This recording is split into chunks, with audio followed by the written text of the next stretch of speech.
Hello everybody, this is Roman from the Chess Video Guide channel here.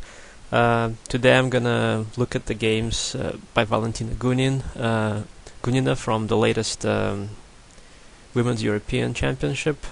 She won it with a great result, coming in a clear first place. And she won several games through very nice combinations, and she had a bit of luck along the way, so I'd like to show the critical points of the games that she won. So this is the first game that I'd like to show, where Gunina is playing with the white pieces, and her king is in a bit of a danger here, and it's black to move. Here black missed a very nice opportunity to exchange into a winning knight endgame, and so I'd like to pause here and let you try to figure out the best move that black should have played. So black has this extra pawn, so if the queens could get off the board, then this king that is currently a little bit exposed would be, actually well placed. An active king in the endgame is a good thing. In the middle game with the queens on, of course the king is getting vulnerable. So at the moment, for example, white is threatening this fork, hitting the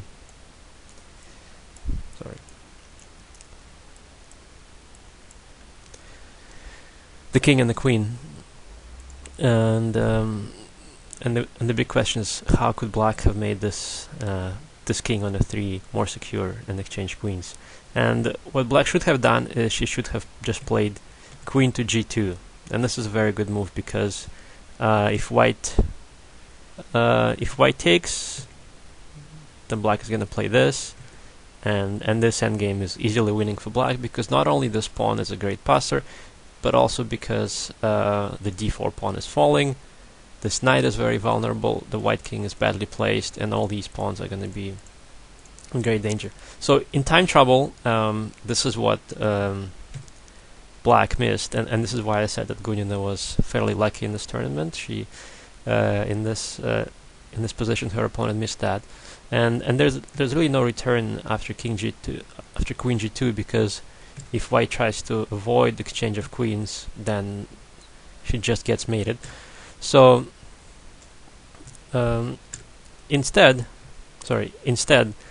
black made a crucial mistake. She took the pawn, and that is, of course, very bad timing. And now this king is really in great danger. And Gunina exploited this very nicely.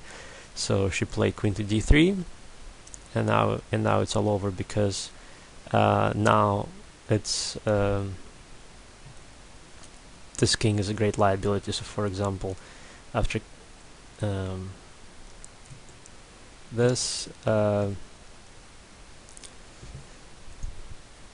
she had to resign, because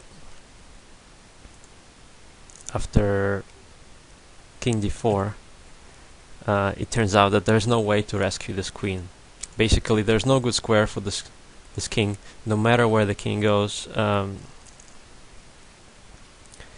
there's going to be a discover check. So, for example, if it goes here, then knight to d1 is a discover check, and white's winning.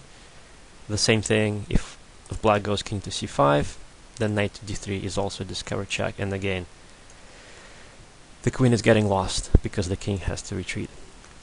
So this is quite an exchange of of luck here, I guess, in this game, and this is where Gunina got lucky. But in the two other games that I meant to show, she actually wasn't that lucky, and she won the games through her good play. So this is one of the crucial games. It's Gunina against Jalahishvili, and it's white to move here, and it seems like that the material is even, and the rooks are going to be exchanged. If white takes here, then there's going to be exchange and then it's going to turn out that this knight is getting lost, and black's going to be fine. But what Gunina managed to notice is that this king here is quite vulnerable, and in fact the king is in a mating net. So I'm going to pause here for a second and let you figure out the move that Gunina found. So she played knight to e6, and black had to resign immediately.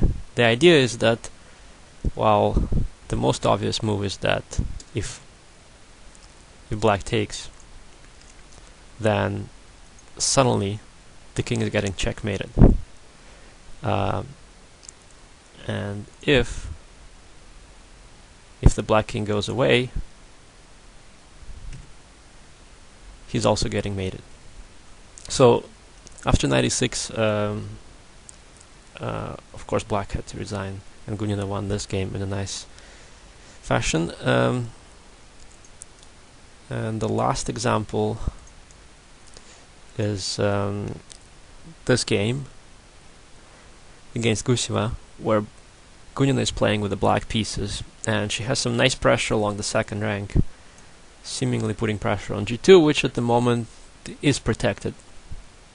And all seems well for white, because, well, this knight has to retreat, it appears, but it doesn't. So if this knight just went here, then white would probably be fine. But Gunina found a nice resource, and she exploited the second rank and the position of the white queen, and she went knight to f3. And this is a fork against the queen and the king.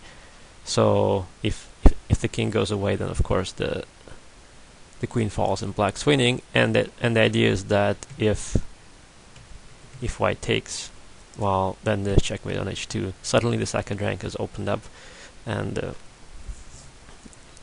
it's mate. So these are, I think, the typical examples for Gunina's style. She gets the opponents into time trouble, and she's very good at spotting these kind of quick tactical ideas. She maintains tension in the position really well up to the last moment, and this is typical for her style. That's it for today. Thank you for watching.